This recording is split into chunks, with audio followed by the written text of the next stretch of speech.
Avant d'être un monde dominé par l'homme, la Terre appartenait à d'autres créatures, des géants oubliés, effacés par le temps, mais jamais vraiment disparus.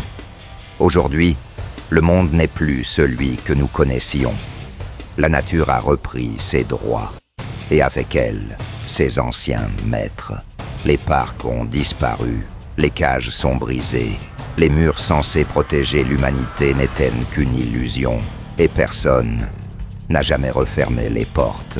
Pendant un temps, l'humanité a tenté de coexister, de partager un monde devenu trop petit.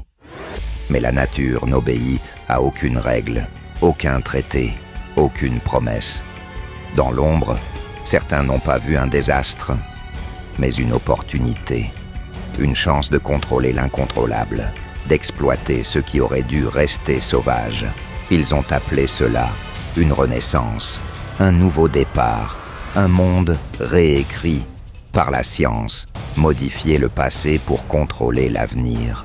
Une ambition démesurée, une erreur déjà commise, car chaque expérience laisse une trace et chaque création finit toujours par échapper à son créateur. Puis vint l'incident, celui qu'ils n'avaient pas prévu, celui qu'ils ont tenté d'étouffer. Mais certaines choses ne peuvent pas être contenues. Quand les prédateurs s'échappent, il n'y a plus de protocole, plus de plan B, seulement la fuite ou la survie. Cette fois, l'homme n'est plus le chasseur. Il est redevenu une proie, traquée, vulnérable. Partout sur la planète, le même signal d'alerte, les mêmes images, la même peur. Un monde moderne confronté à une force ancienne. Certains avaient déjà vécu ça. Ils connaissaient les signes. Ils savaient comment cela commence. Et surtout, comment cela se termine. Car ce n'était pas une erreur. Ce n'était jamais une erreur. C'était un choix. Un choix motivé par le pouvoir, le contrôle et la peur de disparaître. Quand on joue avec l'ordre naturel, quand on défie l'équilibre du vivant, quelque chose finit toujours par se briser.